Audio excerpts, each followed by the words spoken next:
Swadika, good morning and welcome to Newsline. Thank you very much for joining us on this lovely Wednesday, July 22nd of 2015.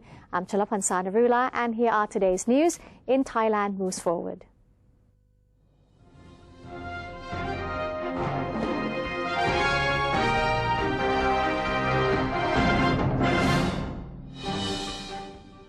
Prime Minister General Prayut Chan-o-cha has confirmed the government is laying down a long-term plan on integrated water management in an attempt to avert drought problems in the future.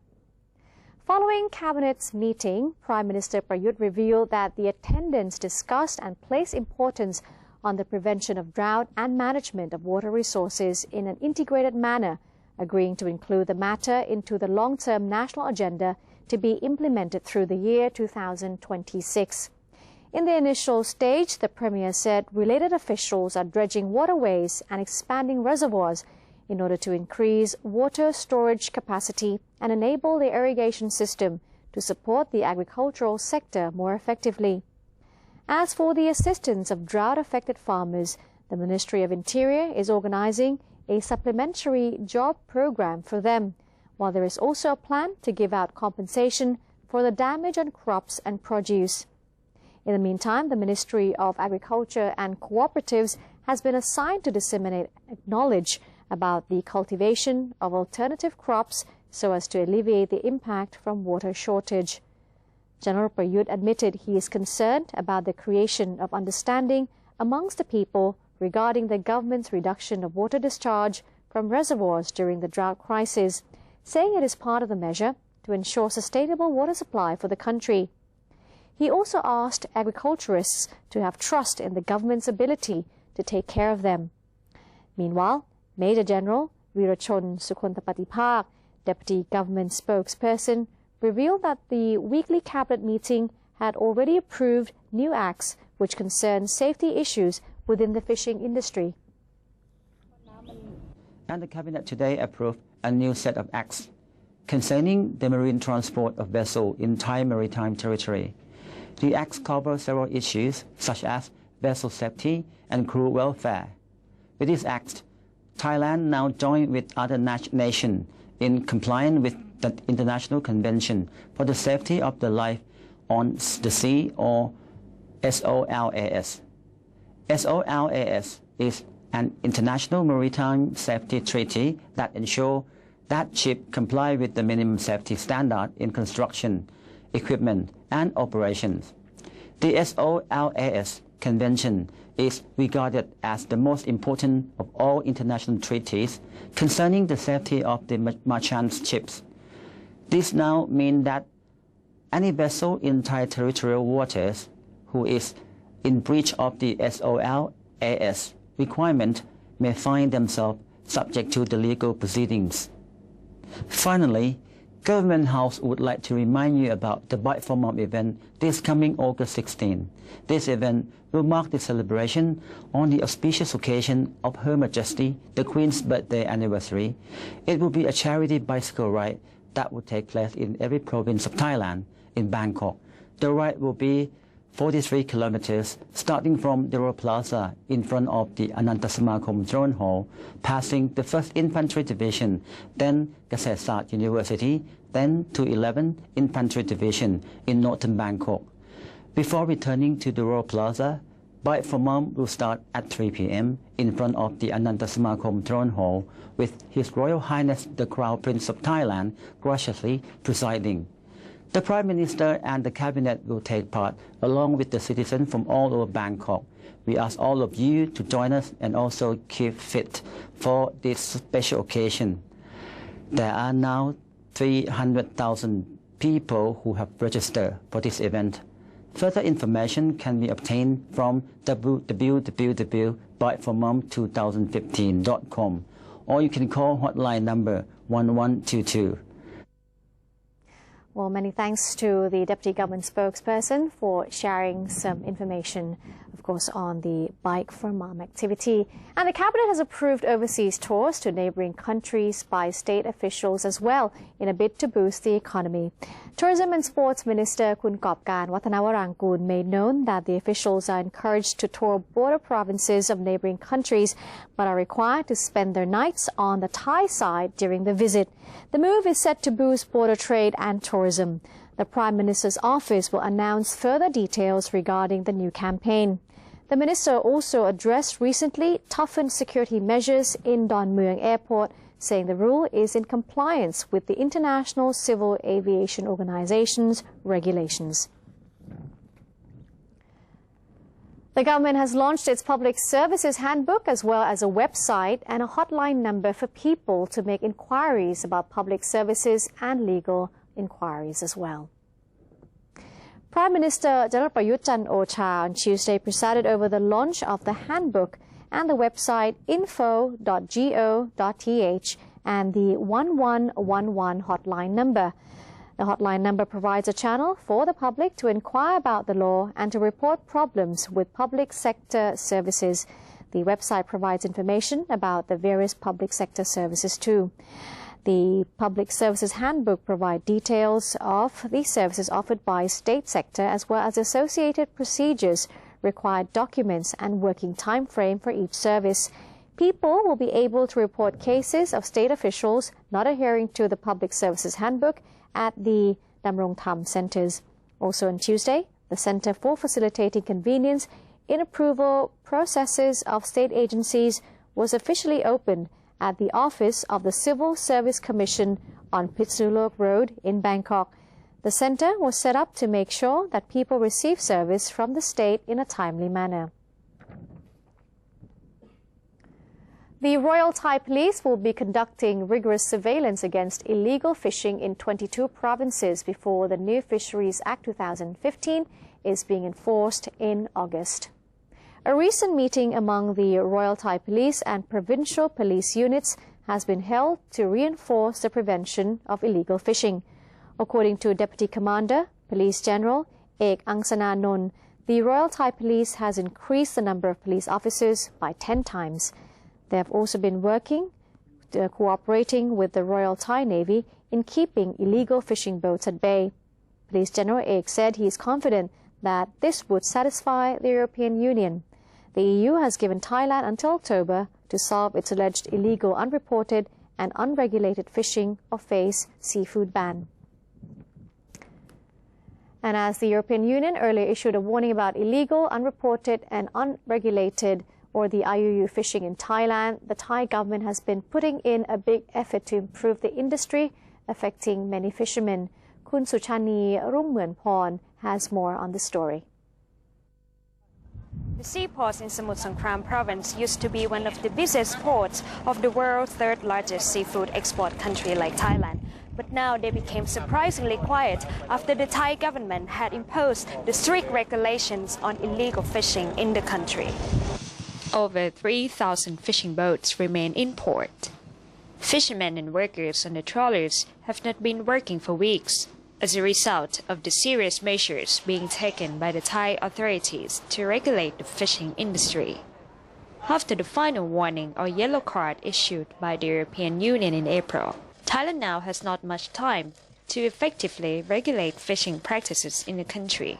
If Thailand fails to comply with international regulations, Thailand could lose approximately $1 billion worth of seafood exports to the European market. It's very timely. This is perhaps something that should have started 15 or 20 years ago. The first draft of the current fishery law was written 15 years ago, but it took a very long time to come through to this point.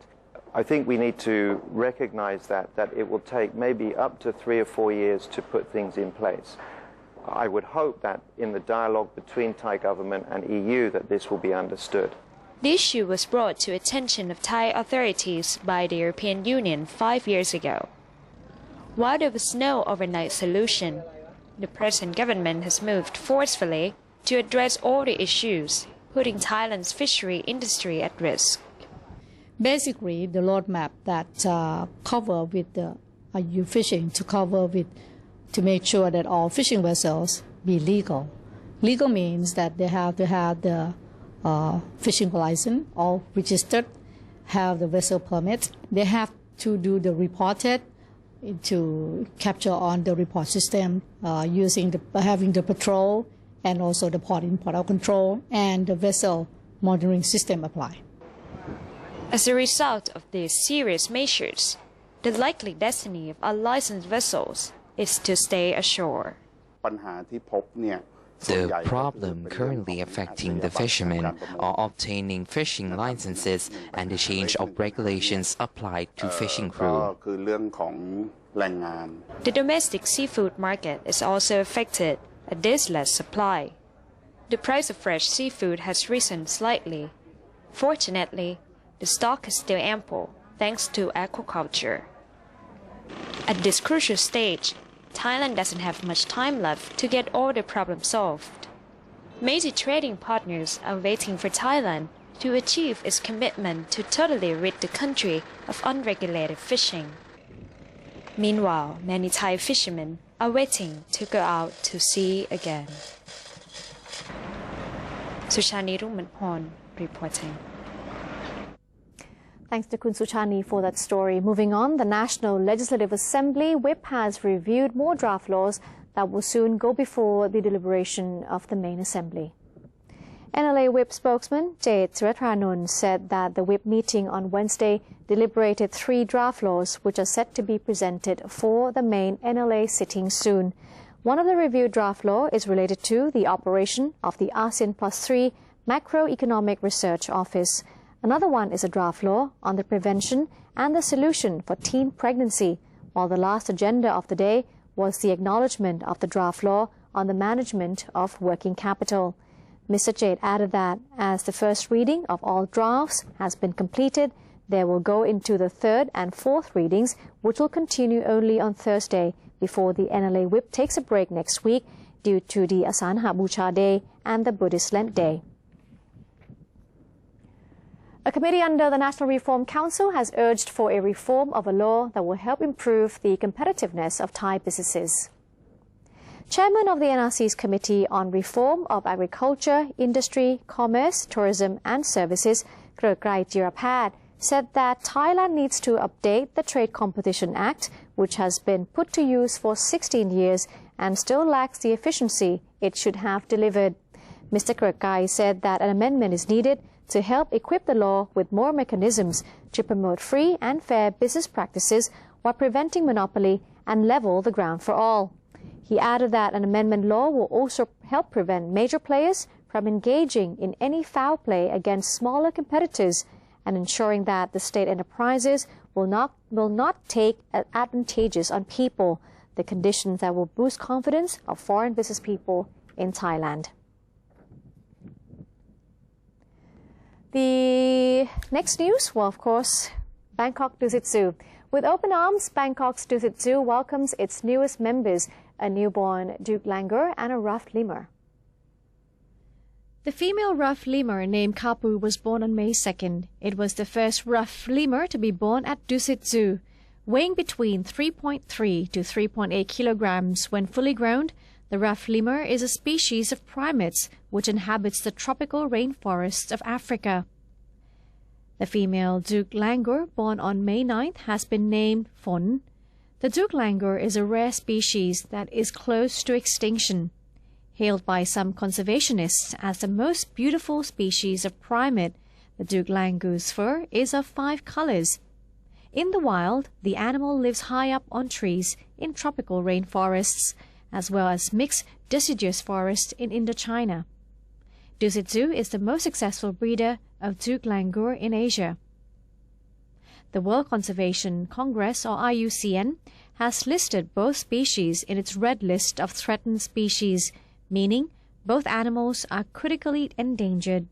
The animals are also listed in Appendix 1 of the Convention on International Trade in Endangered Species of Wild Fauna and Flora, or CITES, an appendix reserved for species that are most endangered among CITES-listed animals and plants.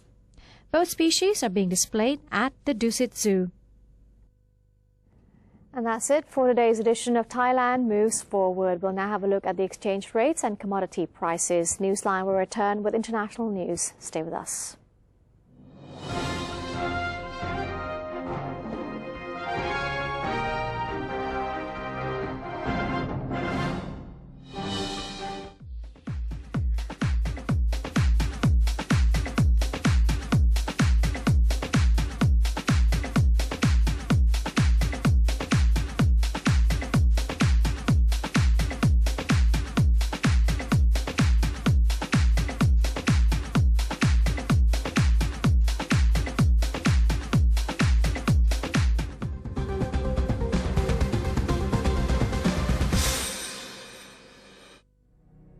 maintain a strong nation, Thailand is promoting 12 core values for the good of the people.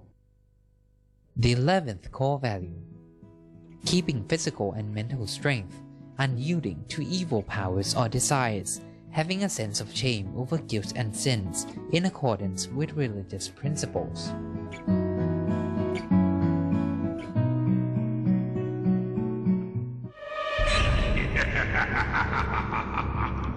Even if we don't see them, they are amongst us. And they're hungry.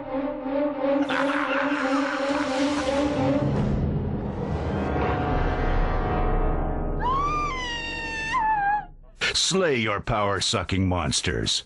Take their power away. Think when you plug. Physical connectivity, institutional connectivity, and people-to-people connectivity. The power to turn this region into a strong community. Witness the interconnectivity between the 10 Southeast Asian countries in ASEAN Connect via these channels.